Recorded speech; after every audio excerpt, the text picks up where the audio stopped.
Que le Seigneur vous bénisse, que le Seigneur vous garde. Il est vrai que j'ai parlé plusieurs fois de la divinité du Seigneur. J'ai parlé aussi du Saint-Esprit. Et nous voyons que nous sommes, nous, les chrétiens, eh bien, abreuvés d'un seul esprit. 1 Corinthiens 12, verset 13. Et la parole de Dieu nous dit que nous savons que l'Éternel demeure en nous par l'Esprit. 1 Jean 4, 13. Et les gens disent que le Saint-Esprit est en nous, mais ce n'est pas Jésus. Il faut qu'il revienne. C'est pas lui. Ils pensent que le Saint-Esprit n'est pas le Seigneur. 2 Corinthiens 3, 17 nous dit « Or, le Seigneur, c'est l'Esprit ». Et nous voyons que quand le Seigneur Jésus est venu, la parole de Dieu nous dit que le Seigneur Jésus-Christ a été conçu du Saint-Esprit. Cet enfant vient du Saint-Esprit. Donc cet enfant a été conçu du Saint-Esprit, il vient du Saint-Esprit. Matthieu 1, 18, 20. Donc cela veut dire que la chair de Jésus vient de l'Esprit Saint. Hébreux 10, 4, la parole de Dieu nous dit « Tu me formas un corps et voici je dis je viens ».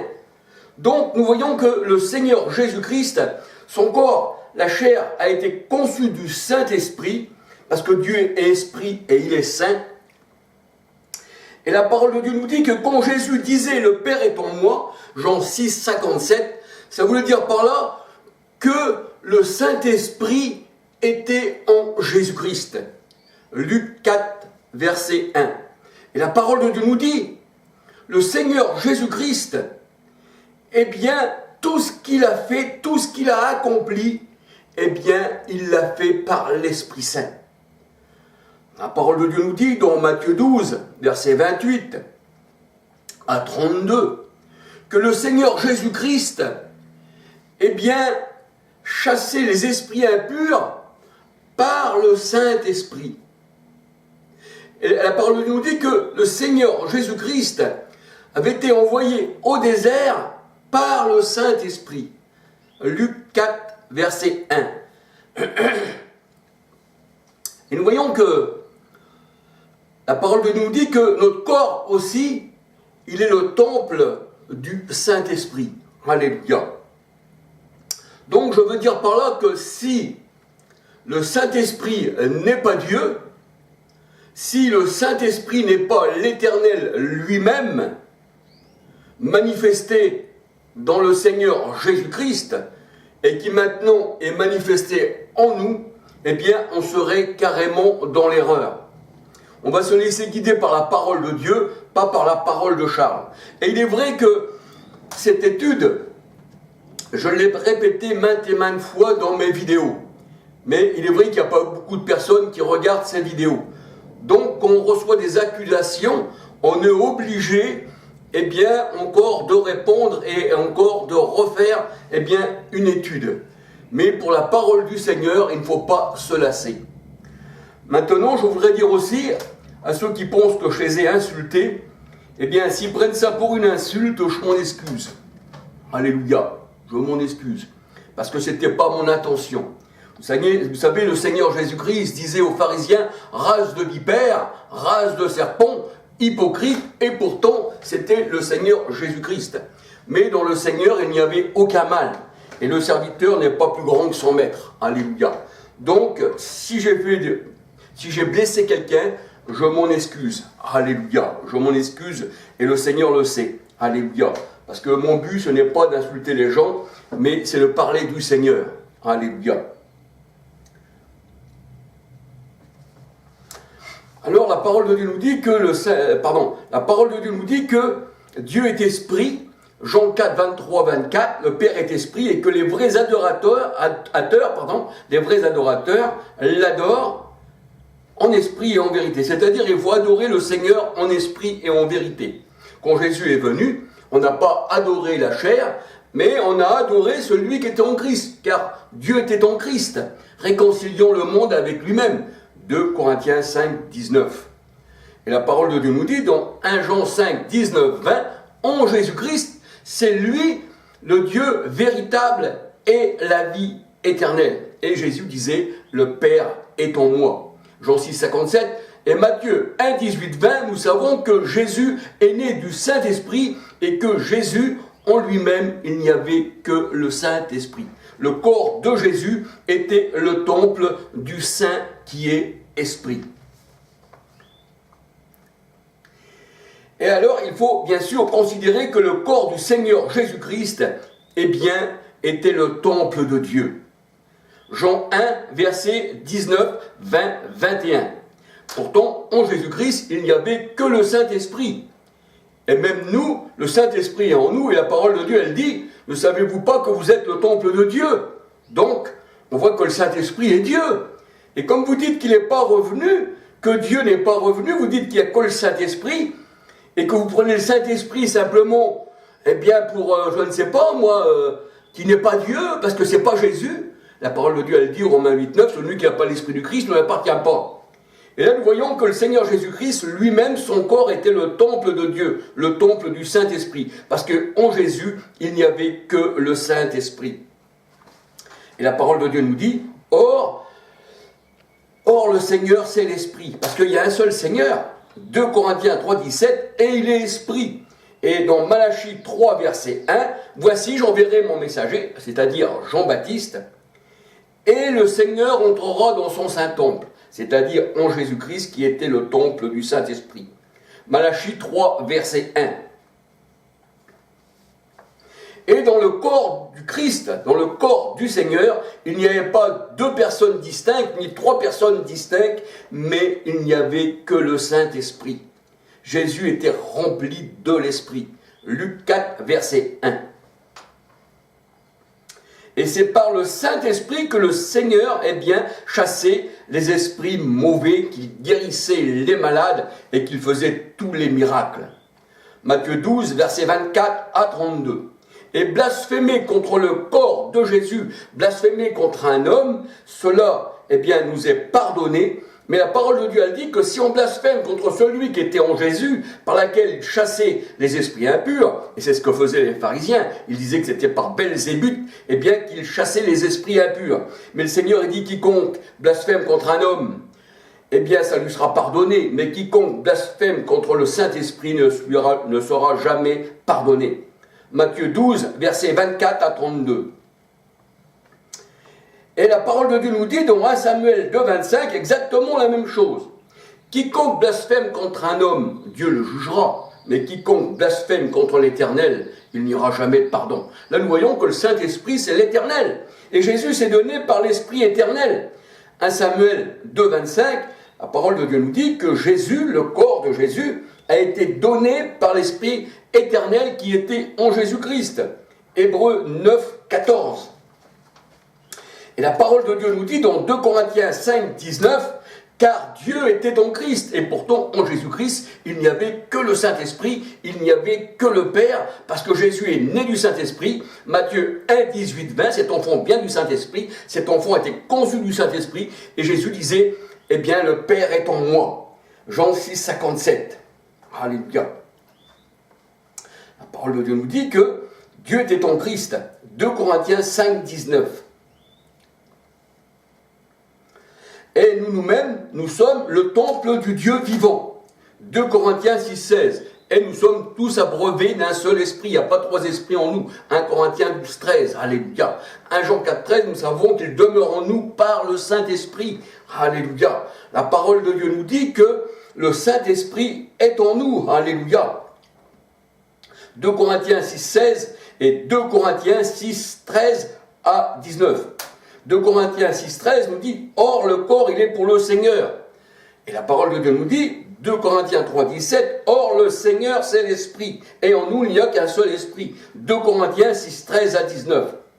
1 Corinthiens 12, 13, nous sommes tous baptisés et abreuvés, pas dans trois personnes distinctes, nous sommes tous abreuvés et baptisés d'un seul Esprit. 1 Corinthiens 12, 13, et celui qui n'a pas l'Esprit du Christ ne lui appartient pas. Alléluia. Et blasphémer contre le Saint-Esprit, c'est de ne pas reconnaître sa divinité. Et c'est le seul péché qui ne sera jamais pardonné. Malheur à ceux qui auront outragé l'Esprit de la grâce. Et c'est aussi est bien un grand châtiment que de tomber entre les mains du Dieu vivant. Hébreux 10, versets 26 à 32, parce qu'il est un feu dévorant. Et à la Pentecôte, nous voyons que des flammes de feu se sont posées aussi sur les disciples, pour le ministère. Parce que le Seigneur dit, ma parole dans ta bouche sera comme un feu, et le peuple sera du bois, que le feu consumera. Alors c'est vrai qu'il est terrible de tomber entre les mains du Dieu vivant, pour quiconque aura insulté l'Esprit de la grâce.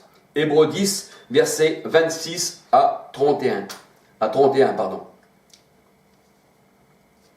parole de Dieu nous dit que le Seigneur Jésus-Christ, il chassait les mauvais esprits par le Saint-Esprit. Il chassait les mauvais esprits par le Saint-Esprit. Matthieu 12, 28. Il chassait les mauvais esprits par sa parole. Matthieu 8, 16. Donc, esprit, parole, c'est la même chose. Il chassait les mauvais esprits par le doigt de Dieu. Luc 11, 20. Donc, Saint-Esprit, parole, doigt de Dieu, c'est la même chose. Et là, nous voyons que les tables de la loi aussi avaient été écrites du doigt de Dieu. Exode 8, 15. Les tables écrites du doigt de Dieu. Exode 31, verset 18. Et le doigt de Dieu, les tables ont été écrites par Dieu lui-même. C'est ce que nous dit la parole de Dieu. Le doigt de Dieu, c'est Dieu lui-même qui a écrit sur les tables. Alléluia. Exode 24, verset 12. Et Exode 32, verset 15-16. Et Exode 34, verset 28. Donc, quand on parle du doigt de Dieu, quand on parle de la parole, quand on parle de l'Esprit Saint, alléluia, c'est toujours la même chose. Il n'y a pas ici plusieurs personnes distinctes. Il n'y a qu'un seul Dieu, le véritable. La parole de Dieu nous dit, en Christ, en Jésus-Christ, Luc 4, 1, Jésus, poussé par le Saint-Esprit, rempli du Saint-Esprit, la parole de Dieu nous dit, 1 Jean 5, 19, 20, 21 nous dit, en Jésus-Christ, c'est lui le Dieu véritable et la vie éternelle. La parole de Dieu nous dit qu'en Jésus-Christ, Dieu s'est manifesté dans la chair. 1 Timothée 3, 16. Dieu, cet esprit qui est saint, qui est éternel. Hébreux 9, 14, il s'est manifesté dans la chair. 1 Timothée 3, 16. Jean 1, verset 14. Philippiens 2, 6, 7 nous dit, il a paru comme un homme. Comme il a paru aussi comme un homme, à Moïse, dans le buisson ardent, je suis le Dieu d'Abraham, le Dieu d'Isaac et le Dieu de Jacob. Et la parole de Dieu nous dit aussi que Jacob avait lutté, avec un homme, et qu'il s'avérait que c'était l'Éternel lui-même, et dont juge, il se présente aussi pour annoncer la naissance de Samson à Manoach et à la femme de Manoach. Là, il s'avait présenté aussi comme un homme. Et la parole de Dieu, elle dit que Jésus vivait par le Père, par laquelle il était conçu. Matthieu 1, 18, verset 20, Jean 6, 57. Et la parole de Dieu nous dit que c'est l'Esprit en Jésus-Christ qui a versé son propre sang. Parce que c'est l'Éternel qui a donné ce corps en Jésus-Christ. Ce n'est pas le corps de Jésus qui se donne, c'est l'Éternel. Hébreux 9, 14, l'Esprit éternel en Jésus-Christ a donné ce corps. Et la parole de Dieu nous dit que le Saint-Esprit lui-même a versé son sang. Acte 20, 28. Et que c'est l'Éternel lui-même qui a été vendu 30 pièces d'argent. Voici au prix auquel ils m'ont estimé, dit l'Éternel, 30 pièces d'argent. Et c'est le Seigneur Jésus-Christ, alléluia. Zacharie 11, verset 1, 2, 13. Zacharie 11, verset 1, Zacharie 11, excusez-moi, je me suis trompé dans le verset. Zacharie 11, verset 12-13. Zacharie 11, verset 12-13. Et adorer le Père, c'est adorer celui qui était en Jésus-Christ. Alléluia. Hébreux 1, verset 6. Que tous les anges de Dieu l'adorent. Et Matthieu 22, 16 nous dit que Jésus a des anges. Et qui c'est qui a des anges si ce n'est que l'Éternel? Que tous les anges l'adorent. Mais on n'a pas adoré le corps du Christ, mais on a adoré le Père par laquelle le corps vivait. Jean 6, 57, car Dieu était en Christ, le Père est en moi, disait le Seigneur Jésus-Christ. Dans Jean 14, versets 6 à 10. Et vous l'avez vu, c'est pour ça que, eh bien, il y avait Philippe qui demandait, Seigneur, montre-nous le Père. Mais le Seigneur il disait à Philippe, mais Philippe, il y a si longtemps, mais si longtemps que tu es avec moi, tu ne m'as jamais connu. Il y a si longtemps aussi que les sectes essayent de connaître, mais qu'ils ne l'ont jamais connu. Ben Philippe, c'était pareil. Le Seigneur a dit, celui qui me voit le Père, et dès maintenant tu le connais, tu l'as vu. Mais les gens ils disent, non, c'est pas le Père. Jésus, c'est un menteur, c'est pas vrai. Quand il dit, moi le Père en est un, c'est pas vrai. Il est deux, il y a deux personnes distinctes, et encore une troisième personne, le Saint-Esprit. Mais ça, c'est carrément de la folie, c'est carrément l'Égypte. Alors, c'est vrai qu'on devait adorer le Père en esprit et en vérité. Jean 4, 23, 24, 25. Et la parole de Dieu, elle dit que c'est l'Esprit de Dieu qui a créé. Il a même créé Job, comme il a créé le Seigneur, son corps. Matthieu 1, 18, 20. Et Job dit, l'Esprit de Dieu m'a créé. Job 33, verset 4. C'est l'Esprit qui fait vivre. C'est lui qui vivifie. Jean 6, 63. Jean 3, verset 3 à 8. Il faut naître de l'Esprit, c'est lui qui fait naître. Romains 8, 11. Celui qui a ressuscité Jésus vous ressuscitera aussi. Mais c'était le Saint-Esprit, alléluia. Romains, c'était le Père. Romains 8, verset 11. La Bible dit que comme le Père réveille les morts, eh bien le Fils en fait autant, puisque le Père était dans le Fils, et que le Fils vivait par le Père. Et le Seigneur a dit, les paroles que je fais, ce n'est pas moi, mais c'est le Père qui agit en moi, donc le Saint-Esprit. Alors le Père réveille les morts, et il a fait aussi agir le Seigneur Jésus-Christ, rendant Christ égal et bien au Père. Jean 10, 30, moi et le Père, nous sommes un. Afin que celui qui adore le Père, adore aussi le Fils. Car Père et Fils ne sont qu'un seul. Alléluia. Jean 5, versets 17 à 23. C'est pour ça que le Seigneur Jésus-Christ, il disait, croyez au moins à cause des œuvres, que le Père est en moi, car je ne peux rien faire de moi-même. Si vous me voyez comme un homme, bien sûr, mais croyez afin que vous ayez la vie éternelle. Si vous ne croyez pas qui je suis, vous mourrez dans vos péchés. Jean 10, 30, moi le Père, c'est un seul. Et celui qui n'a pas le Fils, la parole de Dieu nous dit, n'a pas non plus le Père. 1 Jean 2, versets 22, 23, 24. Mais celui qui a le Fils a aussi le Père, et le voit. C'est ce que nous dit la parole de Dieu. Vous l'avez vu. Jean 14, versets 6 à 10. Mais pour connaître le Père et le Fils, bien sûr, il ne faut pas être dans une secte. Il ne faut pas appartenir à l'Égypte. Parce que le Seigneur, il se révèle à ses enfants. Il dit à vous, il vous a été donné de connaître le mystère du royaume des cieux. Mais à ceux du dehors, à la franc-maçonnerie, aux pentecôtistes, à tous ces gens-là, c'est-à-dire aux pentecôtistes, aux évangélistes, aux églises de Pentecôte, nouvelle église de Pentecôte, eh bien, le Seigneur, il ne peut pas se faire connaître. Il ne se fait pas connaître aux sectes. Il dit, je me suis fait connaître à vous, et vous connaissez le mystère du royaume des cieux. C'est pour ça que la parole de Dieu nous dit, que le Seigneur, il nous dit dans Matthieu 11, versets 25, 26, 27, qui connaît le Père, si ce n'est le Fils, et qui le Fils veut le révéler. Et là, quand nous voyons qu'il y a une révélation, eh bien, nous savons que Père et Fils, eh bien, c'est qu'un seul. Jean 10, 30, moi et le Père, on est un. Le Seigneur, il n'a pas dit, on est trois ou on est deux. Et pour le monde, eh bien, il y a plusieurs dieux, comme l'Égypte. Vous savez, l'Égypte, ils adorent les dieux par trois. On voit que le monde adore les dieux par trois. Et pourtant, ils n'ont pas eu de révélation.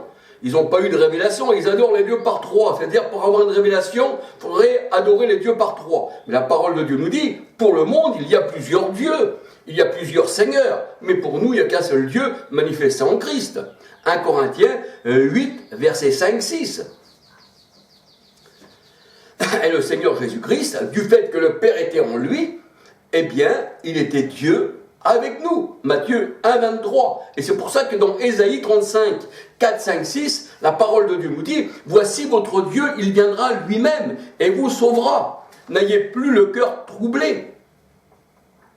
Et le Seigneur Jésus disait, celui qui me mange vivra par moi. C'est-à-dire, on mange sa parole. Parce que l'homme ne vivra pas seulement de pain, mais de toute parole. Et Jésus, il est la parole. Jean 1, 14, la parole faite chair. Alors celui qui mange le Christ, Alléluia, eh bien vivra par lui. Il dit, comme je vis par le Père, celui qui me mange, eh bien aussi vous. C'est une transmission. C'est le pont, Jésus, il est le pont qui mène au Père. Jean 1, 18. Il est le Fils dans le sein du Père par lequel il l'a fait connaître. Seigneur Jésus, il disait, nul ne vient au Père que par moi. Jean 14, 6 à 10. Et là, nous voyons que celui qui mange le Seigneur Jésus-Christ, eh bien, vivra par lui. Et la parole de Dieu nous dit, le Seigneur, il nous dit, eh bien, les paroles que je vous ai dites sont esprit et vie, car c'est l'esprit qui vivifie. Jean 6, 53 à 63. Et la parole de Dieu nous dit que Jésus, il est le Père éternel. Ésaïe 9, 5. Et que Dieu a parlé par Christ. Et que le Fils, il est le reflet de sa gloire, l'empreinte de sa personne. Le reflet de sa gloire, l'empreinte de sa personne. Et Dieu a parlé par le Fils. Alléluia. Hébreux 1, versets 1, 2, 3. Le Fils, il est l'image du Dieu invisible. Alléluia. Parce que Dieu est invisible, on ne peut pas le voir. Le Père était en Christ, on ne pouvait pas le voir, parce qu'il est esprit. Et un esprit n'a ni chair ni os. Luc 24, 39. Mais nous avons simplement vu la chair du Christ. Et la chair du Christ, ce n'était simplement que le temple. Ce n'était simplement que l'agneau qui s'est donné. Alléluia. Celui qui voit Christ voit celui qui l'a envoyé. Jean 12, 45. Jean 14, versets 6 à 10. Alléluia. Et la parole de Dieu nous dit que quand nous avons Jésus en nous, en lui nous avons toute la plénitude de la divinité. Colossiens 2, 9, 10. Colossiens 3, 11 et Colossiens 1, 19.